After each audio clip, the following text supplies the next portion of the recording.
Welcome to DROD'S MMA Unboxing. The very first thing I want to discuss is Germaine de Randamie.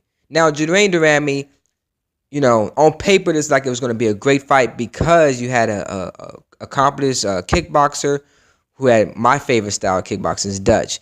And she also has, she was fighting Holly Holm, who was a multiple world champion in boxing. So both of these girls had stand-up backgrounds. They both were accomplished, and I was ready to see them go head up. But one thing that really pissed me off was Germaine de Randamie. I'm sorry, it's hard for me to get her name right. But one thing that pissed me off was her strikes after the bell. Now, I get the point that you're heated, you're in the moment, and all this other stuff.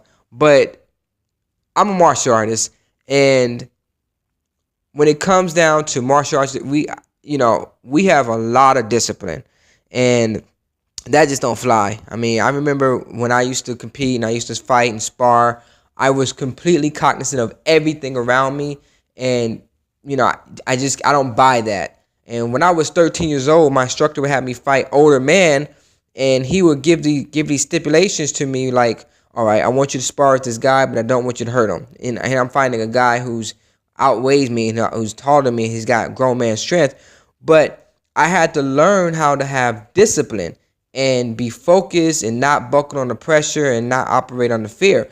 I can't comprehend that when you see a world-class striker, a world-class fighter throwing these hits after the bell. I mean, if you sit back and you listen, clearly you can see that she is throwing these strikes with intent. For me, it happened twice.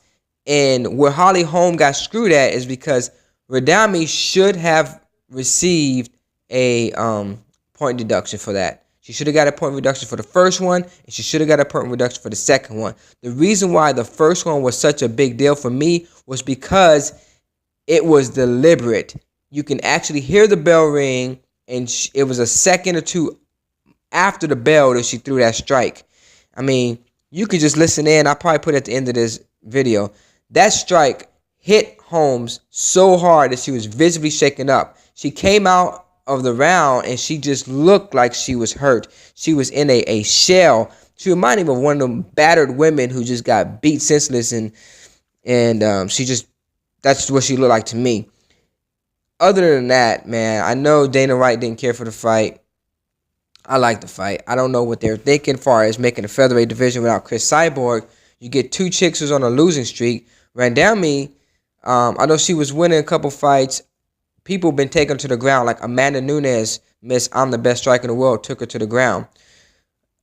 A lot of people didn't want to stand with her because of her striking game. The same thing with Holly Holm. I mean, a lot of people know now that the best way to beat Holm is just to make it to a grappling match because she's so horrible on the ground.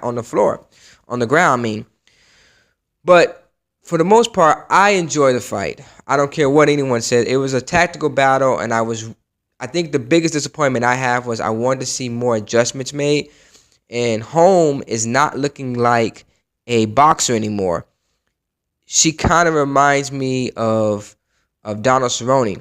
If you saw the last video I did, when Donald Cerrone was throwing these strikes, and in order to get the leg kicks, I mean, he was throwing the combinations with his hands, and it was supposed to set up with the leg kicks. Well, what happened was Masvidal got caught onto it, and he wasn't fearful because he knew that you were faking. You weren't serious about these hand strikes, so he didn't buy into it. This is the same thing with this fight. Holly Holm was from a distance throwing these combinations, and I'm sitting here, I'm like, okay, you don't have a jab. I know a lot of people who are big Muay Thai advocates, they don't think that you can throw a jab. They think they can just kick a boxer's front leg, which I don't agree with that. If you go back and watch guys like George St. Pierre and Anderson Silva, they're able to throw jabs even though they're in the MMA fight where all things are open as far as takedowns and the Muay Thai strikes. So Holly was throwing these strikes from a distance, and I couldn't grasp why she was doing it, to be honest with you. It was horrible on her part. But Randamie looked spectacular. She countered her beautifully. She stepped off to this like a 45-degree angle, and then she would land her strikes. At times I was wondering if she was the boxer. But then again, that's one of the things I like about Dutch kickboxing is a lot of Dutch fighters are really good with the hands too, which is what makes them a little bit different from Muay Thai because they're more efficient with their hand strikes, in my opinion. But saying that, I thought the fight was good to watch it from a tactical standpoint. I really wish Holly Holm would have incorporated more of her boxing, used her jab.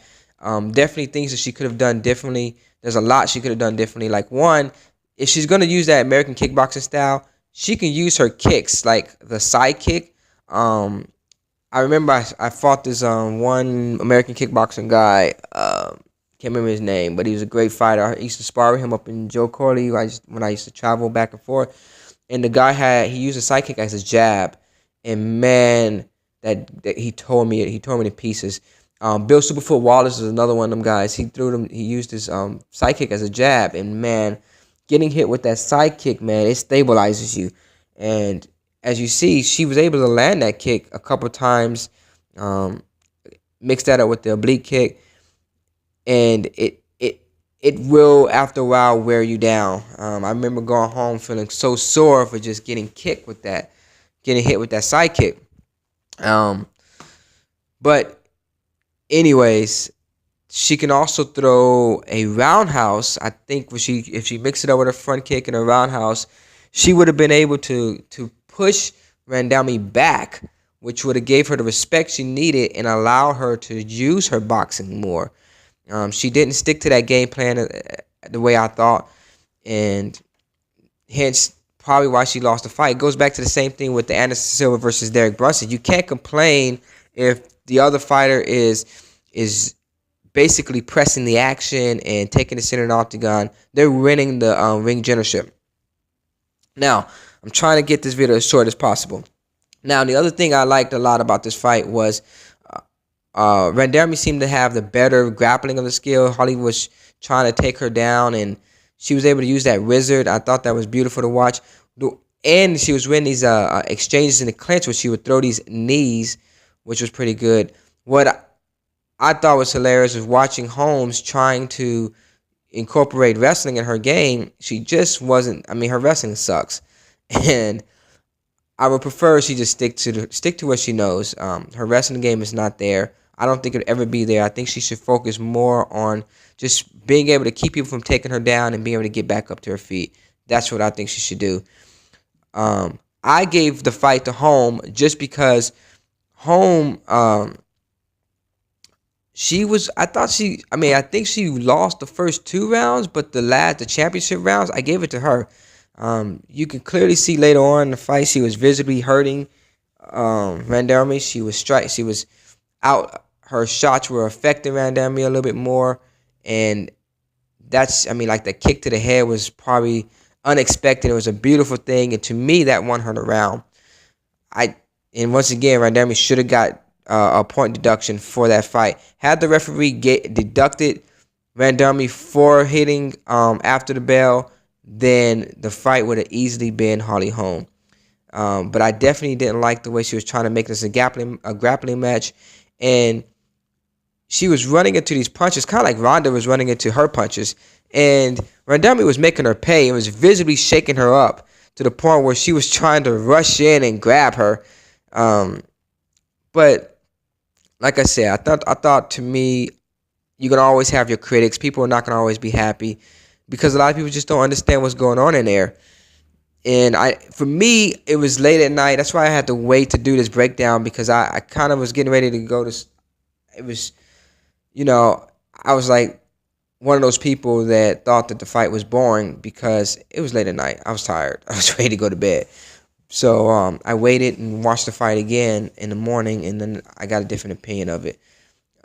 Basically, I thought Holm did enough to win the fight. Another thing I want to touch on is I don't understand how the UFC can have a featherweight division without Chris Cyborg. It was a complete slap in her face.